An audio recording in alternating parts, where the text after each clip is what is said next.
តបងប្អូនមករៀនធ្វើទូពូគីធ្វើពីសម្បកបាញ់ត្រាំងទាំងអស់គ្នាមួយមុខនេះដែរបងប្អូនអាចសាកធ្វើបានគ្នាធ្វើឲ្យមានរសជាតិឆ្ងាញ់ស្វិតហើយឆ្ងាញ់មួយបែបម្យ៉ាងដែរដែលគ្រាន់តែនៅផ្ទះយើងមានតែសម្បកបាញ់ត្រាំងប្រហិតម្ទេសកូរ៉េបើហើយនឹងខ្ទឹមក្រហមឬក៏ខ្ទឹមបារាំងក៏បានដែរហើយបន្ថែមជាមួយនឹងស្លឹកខ្ទឹមបន្តិចបន្តួចឥឡូវនេះដែរយើងមកចាប់ផ្ដើមធ្វើទាំងអស់គ្នាជាដំបូងខ្ញុំយកបាញ់ត្រាំងចំនួន2ឬក៏3សន្លឹកក៏បានដែរយើងយកវាមកម៉ូតិចតួចដើម្បីវាខ្លាយជាសរសៃទូពូគីរបស់យើងណាបងប្អូន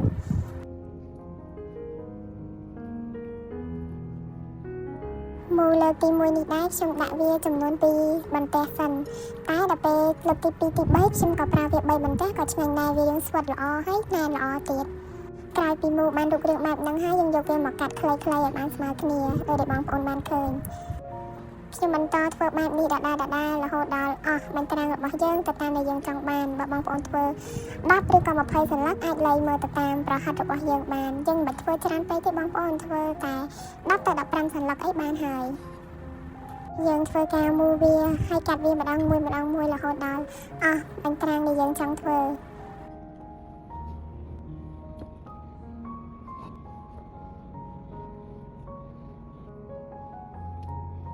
ឥឡូវនេះខ្ញុំមកចាប់ផ្ដើមហាន់ខ្ទឹមក្រហមវិញម្ដងប្រសិនបើបងប្អូនប្រើខ្ទឹមបារាំងក៏ឆ្ងាញ់ដែរប៉ុន្តែថ្ងៃនេះខ្ញុំធ្វើយប់ហើយមានតែសល់ខ្ទឹមក្រហមមួយមើមទៅខ្ញុំប្រើខ្ទឹមក្រហមតែម្ដងទៅហើយខ្ញុំក៏មានប្រើស្លឹកខ្ទឹមបន្តិចបន្តួចដែរដើម្បីឲ្យមានក្លិនឈ្ងុយហើយទូពូគីរបស់យើងមើលទៅមានពណ៌ហើយទំនងញ៉ាំ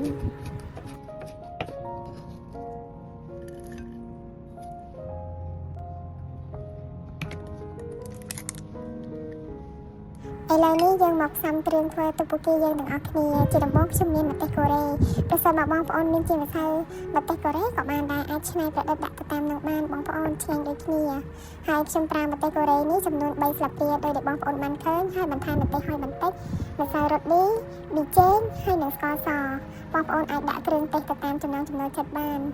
ហើយជាចុងក្រោយខ្ញុំក៏មានបន្ថែមប្រេងឆាបន្តិចបន្តួចផងដែរហើយខ្ញុំកូរគ្រឿងផ្សំរបស់យើងឲ្យបានចូលគ្នាសព្វល្អ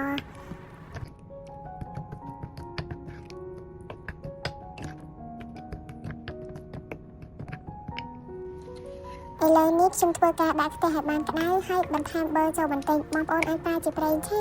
ឬក៏ដាក់ប៊ឺដូចខ្ញុំក៏បានដែរបើខ្ញុំថ្ងៃនេះដាក់ប៊ឺវាមានក្លិនឈ្ងុយជាង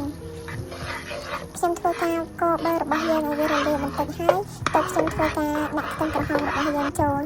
យើងកូរខ្ទឹមក្រហមយើងលីងវាទៅមកឲ្យមានក្លិនឈ្ងុយល្អបងប្អូនឲ្យខ្ទឹមក្រហមរបស់យើងវារាងស្រពាប់បន្តិចហើយទៅយើងចាក់ទឹកគ្រឿងម្ទេសកូរ៉េដែលយើងបានលាយមុននឹងចូលទាំងអស់មកបងប្អូនក្រោយពីយើងធ្វើការចាក់គ្រឿងម្ទេសកូរ៉េរបស់យើងចូលហើយខ្ញុំធ្វើការលីងនៅលើភ្លើងបន្តិចហើយទៅខ្ញុំបន្ថែមជាមួយនឹងទឹកជាធម្មតារបស់យើងចូលបងប្អូនអាចដាក់ទឹកលេងមើលទៅតាមល្បាយទូពូគីរបស់យើងតិចឬក៏ច្រើនហើយនឹងប្រហិតរបស់យើងបងប្អូន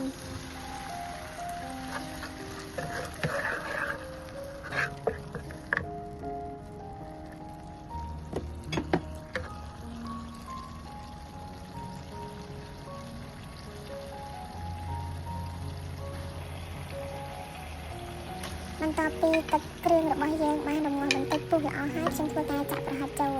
បងប្អូនអាចប្រើប្រហិតម៉ាក់ផ្សេងក៏បានមានប្រហិតផ្សេងៗដែលបងប្អូនចូលចិត្តក៏អាចដាក់ចូលបានដែរប៉ុន្តែថ្ងៃនេះខ្ញុំនៅសារប្រហិតនៅផ្ទះខ្ញុំក៏ដាក់ទាំងអស់តែម្ដងទៅ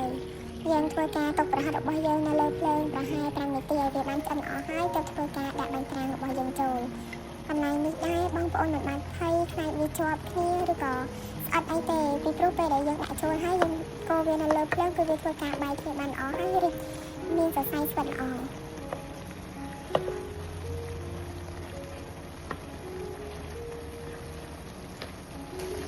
ឥឡូវនេះចុងក្រោយយើងធ្វើការបន្ថែមស្លឹកខ្ទឹមរបស់យើងចូលហើយនឹងបន្ថែមល្ងបន្តិចបន្តួចផងដែរប្រសិនបើនៅផ្ទះបងប្អូនមានប្រសិនបើបងប្អូនអត់មានល្ងមិនបាច់ថែមដូចខ្ញុំក៏បានដែរប៉ុន្តែខ្ញុំថែមល្ងឲ្យមើលទៅទំនងហើយមានរសជាតិរៀងឈ្ងុយឆ្ងាញ់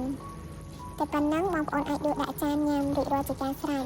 វាមានរសជាតិហឹរតិចហើយរាងស្វិតបងប្អូនអាចសាកធ្វើញ៉ាំបានអរគុណច្រើនបងប្អូនសម្រាប់ការទស្សនាហើយចូលចិត្តវីដេអូរបស់ខ្ញុំប្រសិនបើចូលចិត្តកុំភ្លេចជួយចុច Subscribe ផងបាយបាយ